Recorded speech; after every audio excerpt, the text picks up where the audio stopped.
Well, J.D. Gordon is a former spokesman for the Pentagon and joins me live from Washington. Good to have you with us, sir. How do you respond to that? Is the U.S. violating international law with its drone policy and attacks? Sammy, I think the U.S. drone policy has been effective, and I think it's been successful to take a lot of top terrorists off the battlefield. I think we need it because there's a lot of rugged, mountainous terrain in places like the Pakistan-Afghanistan border, Waziristan. There is very tough to get top terrorist leaders. It's the same in the Hadramaut in Yemen. They're rugged, they're mountainous, and so I think it's tough to get them, especially when they're surrounded by friendly tribal factions. Okay, so I think the drones have been an effective If I could part. jump in, my question really, though, is in the process, is the United States violating international law? Is it committing war crimes? The United States is acting legally. The United States is acting in its interest to take top terrorists off the battlefield that we can't get other ways. Now, having said that, I do think there can be an over-reliance on drones. I think that you can create a lot of terrorists by having civilian casualties, number one.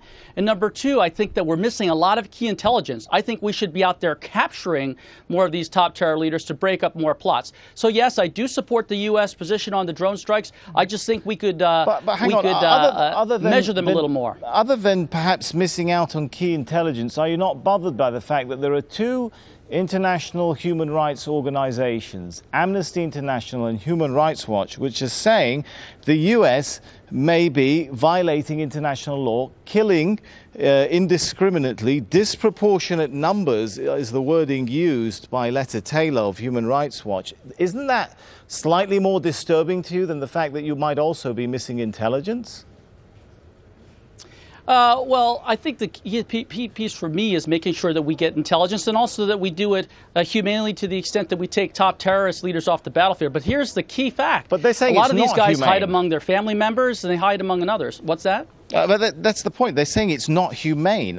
Just to give an example here, one incident from July 2012, 18 laborers, including a 14-year-old boy, killed in multiple strikes. They talk of a follow-up strike to come and hit people who are there to try and rescue. Witnesses describing this scene as, quote, bloody, panic and terror. Do you not think there should be some form of legal redress if the US is accused of committing acts of panic and terror, just as there should be some form of punitive measures for when other groups and individuals commit terror against the US? Well, I think the United States is at war. A lot of people think this is a courtroom type scenario, and it's not. The United States is at war. We were attacked on September 11. 3,000 people died here. And so I think the United States is going to make sure it can do what it must to protect ourselves and to protect citizens around the world. I think Amnesty International and Human Rights Watch, I worked a lot with them at Guantanamo. I would like to see them focus more on girls like Malala and girls who want to get an education in Pakistan and Afghanistan who get shot and get acid thrown in their faces. So they focus a lot on trying to protect Al-Qaeda, trying to protect the Taliban. I wish they'd protect more human rights in places like Pakistan, Yemen, and Afghanistan for girls who can't even get a decent education. I'm sure you'd like them to focus only on that, but the fact that you consider yourself at war, do you believe that gives you a carte blanche to behave and do whatever it takes, even if it involves killing other innocent civilians? No, I don't. I don't believe we have a carte blanche. What I believe is that the United States has to target top terror leaders, and a lot of times that has resulted in some of the family members or human shields also being killed, and I think that's a tragedy. I did say at the beginning of the segment, I think you could have an over-reliance on drones.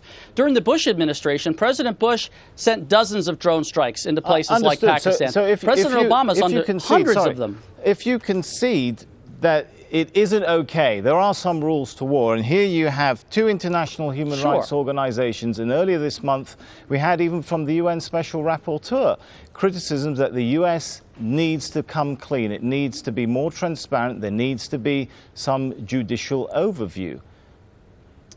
I do think that the U.S. should be more transparent with the drone program, and a lot of members of Congress, both from the Democrats and Republicans, agree with that here in the United States. I do think that the United States has to do what it must to keep terror suspects off the battlefield, but I do think we can have an over-reliance. You know, 4 American citizens have been killed by drone strikes overseas as well. So it's very much a debate here. But I would also say that I think groups like Amnesty International lost a lot of credibility around the world when they said Guantanamo was the gulag of our times. I mean, there was 1 million people that were killed in the gulags in the Soviet time. So I think a lot of what Amnesty International and Human Rights Watch do, I think a lot of it's hyperbole. So I think they try to get attention. Now, certainly they have gotten attention from this, but I do think the United States has to make sure we protect this country, we protect Americans, and protect our allies around the world. And a lot of that relies on this drone program. Okay, so just so I'm clear, Amnesty's lost its credibility. I guess Human Rights Watch, the UN, all of these people have no credibility, are exaggerating, they're wrong. Is that what you're saying? I'm not saying that that they're wrong necessarily. I'm saying that they had lost credibility in the past. So when they're trying to say these things are war crimes, I think that's hyperbole. Only the US Department of Defense when it comes to drones? No. I think that a lot of people have credibility. I just don't think that you could call this a war crime. I think that Al-Qaeda and the Taliban use human shields. I think that's not really being factored in here. I think this is more of a propaganda campaign against the United States to call it a war crime. I do think there should be more transparency. Don't get me wrong. And I do think civilian casualties are terrible, and I think we should do the utmost to stop them.